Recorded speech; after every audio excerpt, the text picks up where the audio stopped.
우리는 종종 예수님을 믿고도 형편이 풀리지 않거나 또는 뜻하지 않은 그런 일들을 당하게 될 때 어떤 사람이 말합니다. 아니 예수 믿는 사람의 인생이 왜 그러냐, 예수 믿어도 별거 없네, 이런 얘기를 종종 소리를 듣는 경우가 있습니다.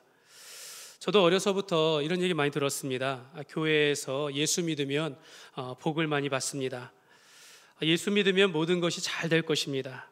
제가 이런 말을 얼마나 많이 들었는지 모릅니다. 이게 이제 잘못되게 가면 이제 기복신앙이 되는데요. 참 맞는 말씀인데 이런 생각을 하는 거죠. 제가 이제 공부를 하면서도 내가 공부를 못하면 내가 예수를 잘 못 믿어서 그런가, 이런 생각을 하게 된다는 겁니다. 내가 사역을 하다가 열매를 맺지 못하면 나는 복된 사람이 아닌가, 이런 생각을 한다는 것입니다. 남들은 일이 술술 잘 풀리는 것 같은데 내가 당하는 그런 고난이나 고통을 생각해 보면 내가 과연 하나님의 사람인가, 하나님이 나와 함께 하시는가, 이런 의심을 갖게 된다라는 것입니다. 그렇게 우리가 지금까지 살아오면서 많은 사람이 내가 예수 믿어서 이렇게 복을 받았습니다, 내가 예수 믿어서 이렇게 잘 됐습니다, 이런 사람들의 간증을 통하여서 우리가 알게 모르게 우리의 삶의 목표가 예수 믿고 잘 되는 것이 우리의 삶의 목표가 아닌가, 이런 생각을 한다는 것입니다. 또 그리고 그렇게 실제로 살아온다라는 것입니다. 그러나 여러분 우리가 인생을 돌아보고 많은 사람들의 인생을 돌아보면 실제로 이렇게 잘 살고 또 형통하고 복받았다 할 만큼 눈에 띄는 인생, 여러분 사실은 그렇게 많지 않습니다. 오히려 예수 믿는데도 실패하고 예수 믿는데도 넘어지고 고난과 고통을 당하는 경우가 훨씬 많다라는 것입니다. 오히려 실패 가운데서 하나님께서 나를 붙들어 주시고 나와 여전히 함께 하시며 나를 보호하시는 그 하나님의 사랑과 은혜를 깨닫는 경우가 훨씬 많다는 것을 우리의 인생의 경험을 통해서 알게 되어집니다. 여러분, 성경에 보면 형통의 대명사라고 하면 우리 요셉의 인생을 보는데요. 그러나 요셉은 10대 때 형제들로부터 미움을 받아 버림을 받고 노예로 끌려가는 인생을 살고 남의 나라에서 이민 생활을 하면서 그 가운데 그렇게 고통의 시간들을 보냈다라는 것입니다. 여러분, 우리가 예수님도 이 땅에 오셔서 여러분 아버지의 뜻을 따라서 살아가신 그 인생이 무엇입니까? 십자가의 사역이었습니다. 이 땅 가운데 오셔서 고난받으시고 십자가에 못 박혀 죽으시는 것이 예수님의 인생이었습니다. 예수님이 받는 시험과 고난을 받는 것은 너무나도 당연한 것이었고, 그 고난의 길, 십자가의 길은 그 제자들에게 그 삶 속에서도 고스란히 나타났다라는 것입니다. 오히려 우리가 어떤 상황 속에서도 하나님을 전적으로 의지하고 살아가는 것, 그것이 바로 복된 인생이며 오히려 하나님 안에서 믿음의 눈을 들어볼 때 형통한 인생이다라고 성경은 우리에게 말씀하고 있습니다. 사랑하는 여러분, 우리가 알게 모르게 우리가 예수 믿으면 복을 받아 형통한다 라는 이 명제가, 이 단어가, 이 말이 우리가 다른 사람을 판단하는 기준이 되어버렸다는 겁니다. 우리가 다른 사람을 정죄하는 그런 편견이 되어버리지는 않았습니까? 여러분, 그러다 보니까 나는 잘 되고 다른 사람은 가난하고 연약하고 실패하는 사람들을 보면서 우리가 비판하고 정죄하지는 않습니까? 여러분, 우리가 이런 편견을 가지고 있다는 것입니다. 이런 고집과 이런 완악한 마음으로 이게 마음이 자라가면서 우리 안에 얼마나 사람이 편을 나누고 하나님의 뜻을 온전히 전하지 못하는 것이 참 많은지 모릅니다. 물론 여러분, 하나님을 알지 못하는 세상은 교회를 향하여서, 세상을 향하여서, 이 성도를 향하여서 예수 믿어도 별거 없네, 예수 믿으면 될 일도 안 된다, 이런 얘기 충분히 들을 수 있습니다. 여러분, 왜냐하면 저들은 기독교에 대한 반감을 가지고 있기 때문입니다.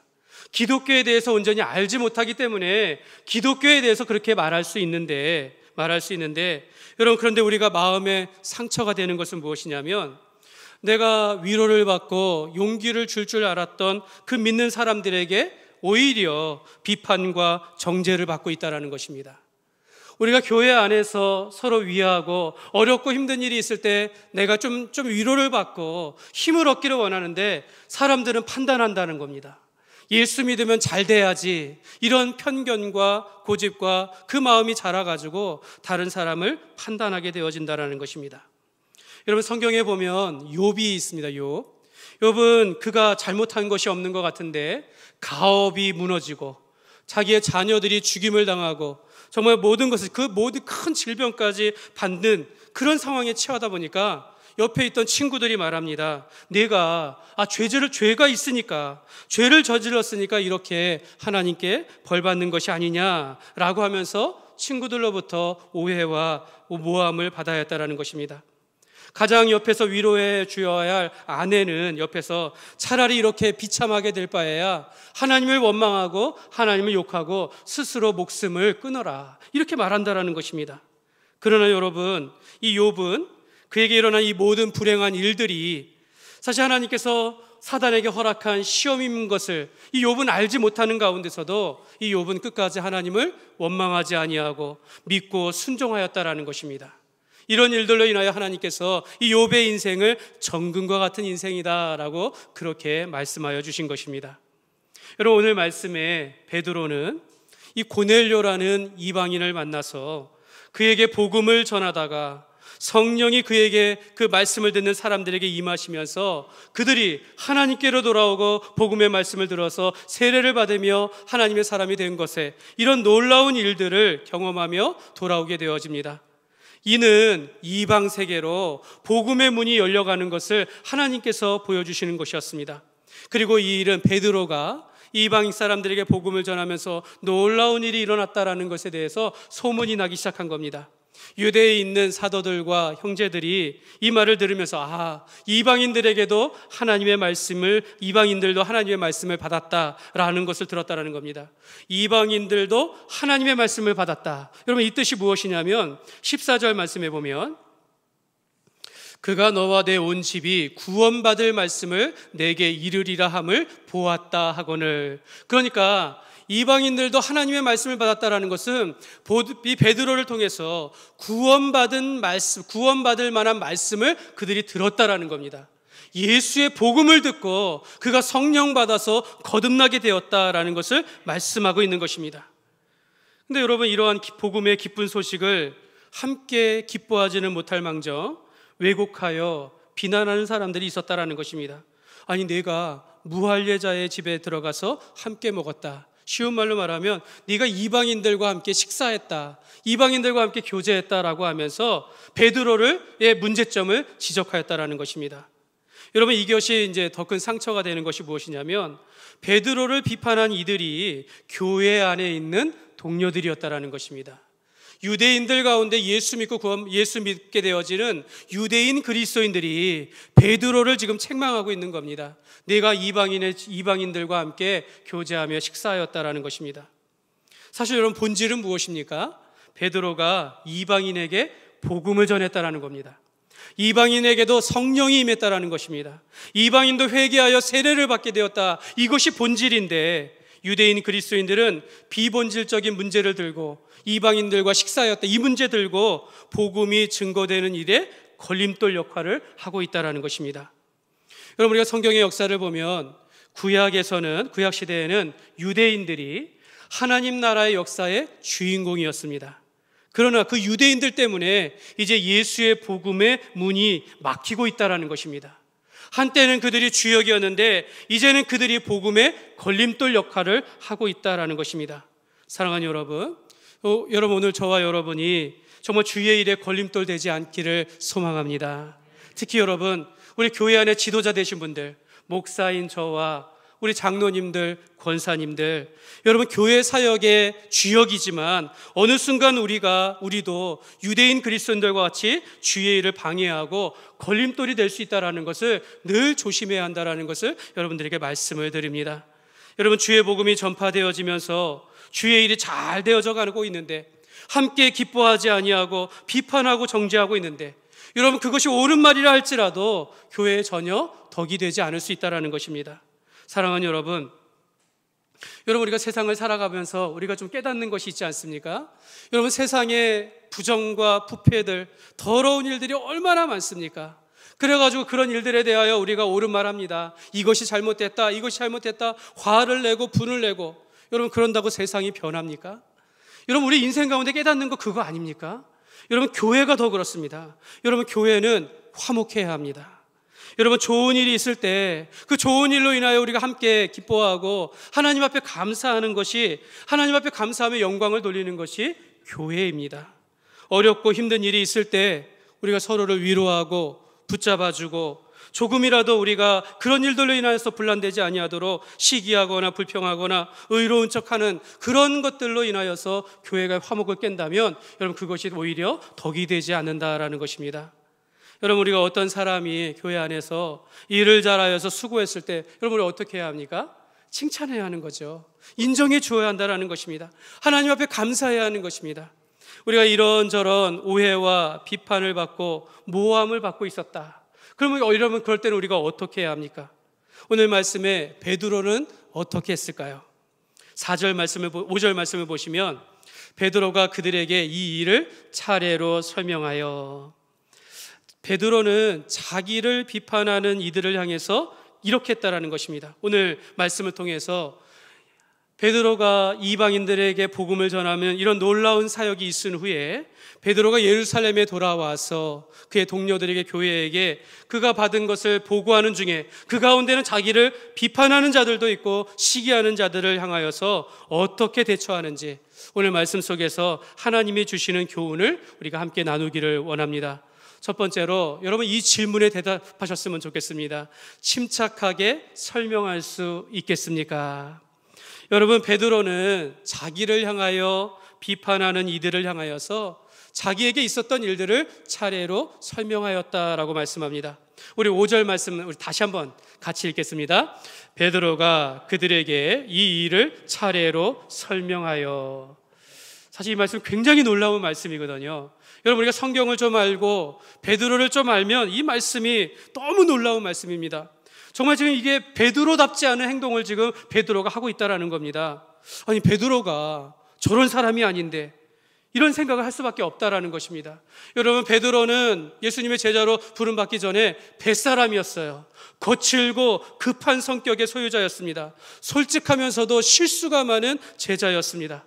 베드로는 정말로 당돌하고 급한 성격 가운데 예수님께서 제자들을 갈릴리 바다를 건너게 하시면서 먼저 보내게 하실 때 그 밤에 풍랑이 일었을 때 예수님이 바다 위로 걸어오십니다. 베드로가 말합니다. 주시어든 나로 하여금 걷게 하여 주옵소서. 내가 그니라 덤벙. 그냥 바로 뛰어들었다라는 거예요. 이게 베드로입니다. 그런데 금박도 풍랑 보면서 의심하면서 물에 빠진 사람이 바로 베드로였다라는 것입니다. 베드로는 예수님을 향하여서 주는 그리스도시요 살아계신 하나님의 아들이십니다. 얼마나 신앙 좋은 믿음의 고백입니까? 주님께서 칭찬하시면서 내가 얼마 안 있어 대제사장들과 장로들에게 잡혀가지고 고난을 받아 십자가에 못 박혀 죽은 후에 사흘 후에 내가 다시 살아나리라, 이 말씀을 하니까 베드로가 그런 일이 있으면 안 됩니다라고 말하는 겁니다. 그런 일이 있지 마옵소서라고 하면서 주님의 일을 막았다라는 것입니다. 베드로는 예수님이 잡히시던 밤에 예수님을 3번이나 부인했어요. 예수님이 다시 부활하신 예수님이 베드로를 만나서 요한의 아들 시몬아, 내가 나를 사랑하느냐 3번이나 또 확인받고 다시 세움을 받은 것이 바로 베드로입니다. 여러분, 베드로는 이렇게 급하고 거칠고 실수 많은 그런 사람이었다라는 것입니다. 어쩌면 자기가 지금 큰 일을 행하고 이방인에게 복음을 전하며 하나님의 놀라운 일을 경험하면서 이제 예루살렘으로 돌아왔는데 교회 안에 자기를 향하여서 비난하는 사람들이 있을 때, 여러분, 예전의 성격 같으면 가장 먼저 화를 내고 상처받아야 할 사람이 바로 베드로인데, 베드로는 지금 자기를 비난하는 자들을 향하여서 차례로 차근히 설명하였다라는 것입니다. 여러분, 이것이 어떻게 그렇게 될 수 있겠습니까? 여러분, 그렇게 거칠고 급한 성격의 소유자였던 이 베드로가 참고 인내하고 차분히 설명하는 자가 되었는가라는 것입니다. 그래서 이 모습을 보면서 학자들은 베드로가 이렇게 차례로 설명하기까지 변화를 받은 것은 그가 성령을 받았기 때문이다라고 말씀합니다. 그가 성령의 사람이 되었기 때문에 이런 급한 일들에 있어서 화를 내지 아니하고 하나님의 말씀을 온전히 증거하였다라는 것입니다. 자기의 성정대로 화내거나 또는 급하지 아니하고 차분하게 화내지 아니하고 차분하게 설명하고 있다라는 것입니다. 그러니까 자기가 화를 내지 아니하고 차분하게 설명하는 것이 성령의 열매라는 것입니다. 여러분, 이것이 성령의 놀라운 역사라고 말씀하고 있는 것입니다. 사랑하는 여러분, 우리가 성령을 받으면 성령의 열매를 맺는 줄 믿습니다. 성경의 성령의 열매를 뭐라고 말합니까? 사랑이요, 희락이요, 화평이요, 온유요, 자비요, 양선이요, 충성과 온유와 절제라, 이렇게 말씀합니다. 여러분, 우리가 성령의 사람이 되어지면 우리가 인내하게 되어지고 다른 사람을 향하여 우리가 사랑하게 되어지고 우리가 좋은 일들, 선한 일들을 행하게 된다라고 말하는 것입니다. 이것이 바로 성령의 열매는 마음의 변화요, 성품의 변화다라는 것입니다.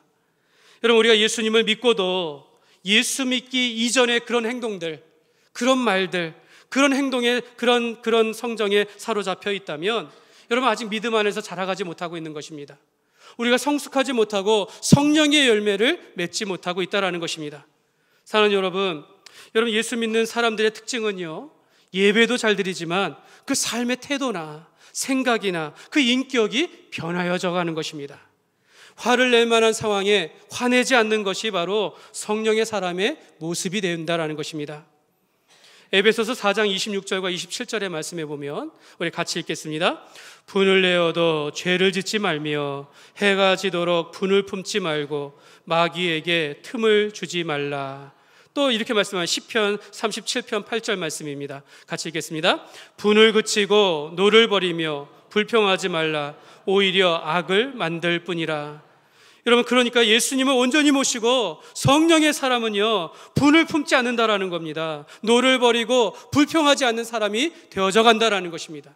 우리가 성령 안에서 우리가 하나님 앞에 빚어져 가는 사람은 예수님의 성품을 따라서 우리도 그렇게 자라가게 되어지는 것입니다.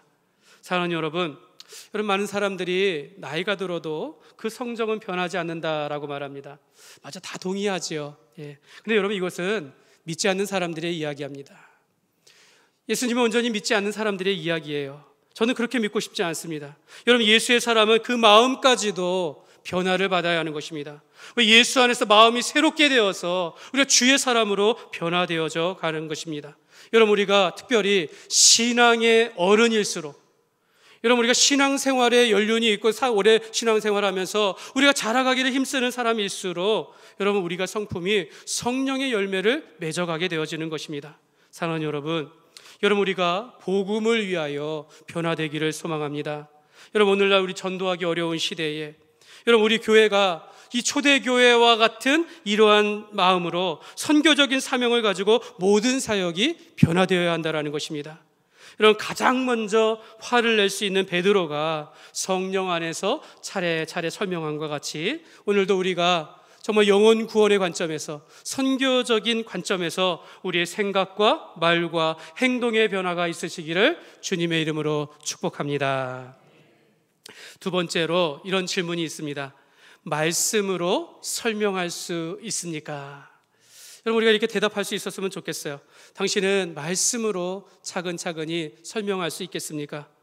여러분, 베드로가 차례대로 자기의 비난하는 이들을 향하여서 그렇게 차근차근 설명할 수 있었다는 것은요, 그가 경험했던, 그가 보았던 이방인들을 향하여 복음을 전하면서 변화되어지는 이 역사가 하나님의 뜻이었음을, 하나님께서 말씀하신 대로 이루어졌다는 것을 그가 보고 들음으로 확신했기 때문입니다. 하나님께서 복음이 이방인들에게 복음이 전파하게 되도록 하셨다는 것, 그가 기도 중에 환상 중에 보면서 깨달았고 그 말씀에 순종함으로 이런 일들이 일어난 것을 확인하였기 때문에 자기가 자기의 성정이 아니라 하나님의 말씀대로 그들에게 설명하여 주었다는 것입니다. 그래서 오늘 말씀 5절부터 16절까지는 우리 사도행전 10장의 전장에 나와 있던 말씀을 되풀이하고 있습니다. 베드로가 어떤 환상을 보았는지, 또 환상 가운데 그 고넬료를 어떻게 만나는지, 또 어떤 일이 있는지를 반복하여 기록하고 있습니다. 여러분, 성경이 반복적으로 무언가를 기록했다라는 것은 그걸 강조하고 있는 겁니다. 반복적으로 그 말씀을 하고 있다라는 것은요, 그게 중요하다는 걸 말하는 겁니다. 오늘 우리 내 인생 가운데 쉬운 말씀이라도 반복적으로 듣는 것이 있다면 여러분 그것이 가장 중요한 것입니다. 여러분 우리가 왜 성경을 매일 보고 매일 기도합니까? 왜 반복적으로 하나님의 말씀을 봅니까? 쉬운 말씀이라도 우리가 반복해서 보는 것은 그 말씀이 그만큼 중요한 것이고 그 말씀대로 하나님께서 우리를 통하여서 역사하기를 원하신다라는 것입니다. 그러므로 우리는 매일 성경을 보고 우리가 반복되어지는 말씀이라 할지라도 하나님의 말씀을 받아 중요하게 여기면서 그 말씀을 따라 살아가야 될 줄 믿습니다. 여러분 베드로가 본 환상 여러분 무엇인지 기억하십니까? 반복하고 있는데 우리가 알고 있으면 좋겠어요. 베드로가 기도 중에 환상이 보인 겁니다. 환상이 보이면서 하늘에서 보자기가 내려오면서 그 그릇과 같은 것이 내려오는데 그 안에 4발 달린 짐승이 들어있고 기는 것과 공중에 나는 새들 이런 것이 막 들어있는 거예요. 근데 베드로가 보기에 딱 봐도 이게 좀 속되고 부정한 짐승이라는 게 딱 알게 된 겁니다. 근데 하늘에서 한 소리가 나는데 베드로야 일어나 잡아먹어라. 베드로야 그걸 먹어라 라고 하는 겁니다. 주여 그럴 수 없나이다. 내가 보기에 속되고 깨끗하지 않은 것 내가 내 평생에 내가 결코 먹은 일이 없나이다 이렇게 말했다는 겁니다. 다시 소리가 나면서 하나님께서 깨끗하게 하신 것을 내가 속되다 하지 말라 이 말씀을 주신 것입니다. 근데 베드로가 한 번에 깨닫지 못했던 것 같아요. 올라갔다가 또 내려와서 그 말씀을 하시고 또 올라갔다가 또 내려와서 세 번에 걸쳐 환상을 보게 된 겁니다. 베드로는 이 3번에 좀 익숙한 것 같아요.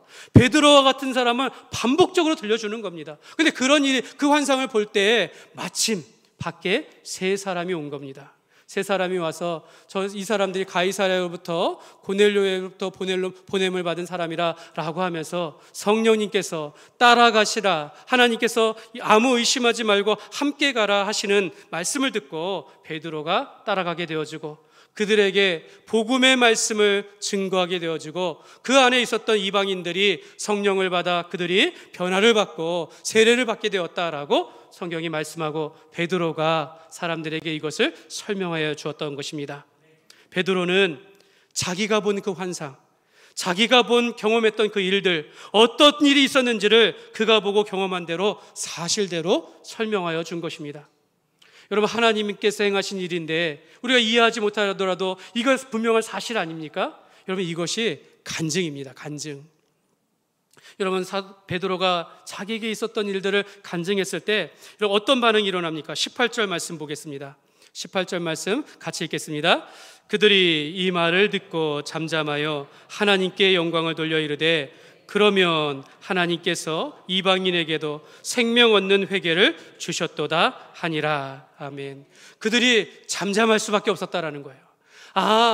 이방인들에게도 하나님의 말씀이 증거되었구나. 이방인들에게도 생명 얻는 회개를 통하여서 저들이 영생을 얻게 되었구나라는 것을 깨닫기 시작했다라는 것입니다. 사랑하는 여러분 우리도 베드로와 같이 살아있는 간증이 있는 삶을 살아가시기를 주님의 이름으로 축복합니다. 여러분 내가 예수 믿고 살았더니 하나님께서 이렇게 우리에게 은혜와 사랑을 베풀어 주셨다. 하나님 앞에 영광을 돌리는 것입니다. 내가 하나님의 말씀에 순종하였더니 이런 놀라운 일들을 경험하였습니다. 하나님 앞에 감사하며 증거하는 것이 바로 간증이 되는 것입니다. 아니 내가 고난과 고통 중에 있을 때에도 하나님은 나와 함께 하셨고 나를 지켜주셨다라는 것, 여러분 이것이 고백하는 것이 바로 간증이 있는 삶이 되는 것입니다. 여러분 요즘과 같이 여러분 얼마나 바쁘고 분주합니까? 여러분 자기가 원하는 대로 살아가는 그런 세상 아닙니까? 여러분 세상 가운데 우리나라 특별히 염려와 불안이 가득한 세상이에요. 그런데 내가 이런 세상 가운데 내가 예배를 우선순위로 여기며 살았더니 하나님께서 나의 인생을 이렇게 붙들어 주시고 이렇게 형통하게 하셨다. 여러분 이런 간증이 넘치시기를 주님의 이름으로 축복합니다. 사랑하는 여러분 주의 말씀이라면 모든 말씀에 우리가 아멘으로 순종하는 그 사람이 은혜를 받는 것입니다. 여러분 우리가 주의 일이라면 모든 것에 있어서 예하면서 충성하는 그 사람이 하나님의 역사에 동참하게 되는 것입니다. 여러분 우리 교회가 주의 말씀에 순종하였더니 주님께서 우리에게 주신 사명을 따라서 우리가 일을 하였더니 하나님께서 우리 교회를 이렇게 복을 주셨습니다. 이런 간증이 넘치는 교회가 되시기를 주님의 이름으로 축복합니다. 세 번째로 여러분 이 질문에 대답하면 좋겠습니다. 누가 하나님의 뜻을 막을 수 있겠습니까? 한번 같이 한번 읽겠습니까? 누가 여러분, 베드로는 이제 자기가 본 환상 또 깨달은 것들, 그래서 그 일에 순종하여 나아갔을 때 자기 눈앞에서 고넬료가 변화되어지고 그 집안이 변화되어지는 것을 경험하였습니다. 그러면서 하는 말이 그겁니다. 17절 말씀인데요, 17절 말씀 같이 읽겠습니다. 그런즉 하나님이 우리가 주 예수 그리스도를 믿을 때 주신 것과 같은 선물을 그들에게도 주셨으니 내가 누구이기에 하나님을 능히 막겠느냐 하더라. 베드로는 자기는 말씀을 전했을 뿐인데 하나님께서 그들에게 성령을 부어주시는 것을 보면서 이 모든 것이 하나님의 일이구나. 그러면 그 베드로는 끝까지 순종하면서 그들에게 복음을 증거하는 것입니다. 하나님께서 한번 역사하시면 우리는 순종하며 나아갈 때 그 일이 이루어지는 것입니다. 하나님은 그가 뜻하시는 바를 그분의 능력과 권능으로 완전하게 행하시는 분이시다라는 것입니다. 하나님이 계획하시고 하나님이 행하시는 바, 여러분 그 누구도 막을 수 없는 것입니다. 여러분, 우리가 정말로 하나님이 누구신지를 안다면, 하나님이 어떤 분이신지를 안다면 여러분 하나님의 뜻에 우리가 순종할 수밖에 없다라는 것을 여러분 꼭 기억하시기를 바랍니다. 근데 여러분, 하나님은요 자기가 모든 것을 하실 수 있음에도 불구하고 홀로 일하시지 않는다라는 겁니다. 사람을 통하여서, 정말 교회를 통하여서, 순종하는 사람을 통하여서 하나님께서 그 일을 행하신다라는 것입니다. 성령님은 우리가 어떤 일을 행하실 때에 우리를 억지로 이 일을 하게 하지 않습니다. 강요하지 않는다라는 거예요. 순종하는 자들을 통하여서 하게 하신다라는 것입니다. 오늘 이 일을 하기를 원합니다 라고 할 때 하나님께서 그 마음에 감동을 주시면, 또는 말씀 가운데 내가 깨달은 것이 있다면 여러분 우리가 순종하면 되는 것이에요. 하나님께서 우리에게 그런 일들을 행하신다라는 것입니다. 베드로는 성령이 하시는 일에 오직 순종할 뿐이었습니다. 하나님은 베드로가 순종하였기 때문에 고넬료에게 보낸 하인들의 말을 듣게 하게 하시고 쫓아가게 하시고, 고넬료를 만났을 때, 복음을 전했을 때 하나님께서 그들 가운데 함께 하셨다라는 것입니다. 베드로가 사도라는, 또는 제자 중에 제자라는 이런 타이틀 아니라 자신을 낮추고 겸손하게 할 때 이방인에게도 생명을 주셨다라는 것을 베드로도 깨닫게 된 것입니다. 베드로는 평생을 살아오면서 유대인으로서 이방인과 교제하지 아니하고 부정한 것을 먹지 아니하는 이런 삶을 살았다라는 겁니다. 과거에는 이걸 지켰던 것이 그들에게 주인공이고 정말로 놀라운 믿음의 사람이라고 말했는데, 이제 예수 안에서는 이 모든 것이 다 아무것도 아니었다라는 것이죠. 이제는 우리가 복음을 위해서 우리가 모든 것을 바꿀 수 있다라는 것을 말씀하고 있는 것입니다. 저는 베드로가 하나님께서 이방인에게도 복음을 증거하게 하셨다라는 것을 처음부터 알고 있었다라고는 생각지 않습니다. 근데 여러분, 예수님은요 이미 제자들에게 가르쳐 주신 적이 있어요. 예수님은 죄인에게, 세리들과 함께 식사하셨어요. 나는 죄인과 세리의 친구라라고 사람들이 그렇게 말할 정도였습니다. 나는 이 땅에 의인을 부르러 온 것이 아니라 죄인을 부르러 왔다라고 이미 예수님은 제자들에게 가르쳐 주셨는데 베드로는 이걸 잊어버린 거예요. 그럼에도 불구하고 하나님께서 보여주신 말씀과 그 환상과 성령의 음성에 순종하였기 때문에, 내가 알지 못하는 가운데 주의 말씀이기 때문에 내가 순종하였기 때문에 하나님의 역사를 이루게 된 줄 믿습니다. 사랑하는 여러분, 하나님께서 하시는 일을 보면 순종하시기를 바랍니다. 누가 하나님의 뜻을 우리가 막을 수 있겠습니까? 그러므로 우리가 하나님께서 행하시는 일에 우리가 걸림돌이 되는 것이 아니라 우리를 통하여 역사하는 우리가 하나님의 일꾼이요 하나님의 사역자가 되시기를 주님의 이름으로 축복합니다. 말씀을 맺겠습니다. 저도 기도할 때마다 하나님, 우리 교회가 하나님의 역사를 이루는 교회가 되기를 원합니다. 하나님, 어떻게 하면 좋겠습니까? 가르쳐 주옵소서. 이렇게 기도합니다. 제가 가지고 있는 경험이나 또 제가 가지고 있는 생각들도 있겠지만 하나님께서 우리 교회를 통하여서 원하시는 것이 무엇인지를 기도하면서 그렇게 나아갑니다. 혹시나 내가 주의 일에 걸림돌이 되는 목회자가 되는 것은 아닌지, 내가 시대를 분별하지 못해가지고 교회를 정체되게 하는 것은 아닌지 늘 자신을 돌아보려고 합니다. 나의 안일함과 안주된 이런 생각에서 인하여서 우리 교회가 정말로 잘 될 수 있는데 우리 교회가 앞으로 나아가지 못하는 것은 아닌지, 이런 생각을 오늘 말씀을 통해서 한번 돌아보게 되어집니다.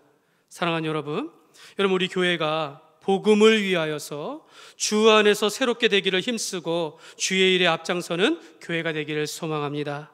내 뜻, 내 마음대로 신앙생활하는 것이 아니라 나에게 주시는 그 하나님의 말씀대로, 나에게 주시는, 나의 삶에 적용시켜 주시는 그 성령의 음성을 따라서 우리가 순종하며 나아가기를 원합니다. 하나님께서 행하시는 일들, 여러분 누가 막을 수 있겠습니까? 여러분, 베드로와 같이 성령 안에서 그의 마음과 생각이 변화를 받아서 주의 일에 순종하였을 때 하나님은 유대에서 이방 세계로, 할례자에게서 무할례자에게로 복음이 증거되게 하셨습니다. 오늘 우리도 주의 일에 걸림돌이 되지 아니하고 주의 일에 쓰임받는 그런 사역자가 되기를 간절히 소망합니다. 그러므로 여러분, 저와 여러분이 어떠한 형편 가운데서도 예수님을 온전히 믿고 살아가면서 하나님의 일을 나타내어지는, 하나님의 놀라운 은혜를 경험하며 간증이 넘치는 그런 삶을 살아가시기를 주님의 이름으로 축원합니다.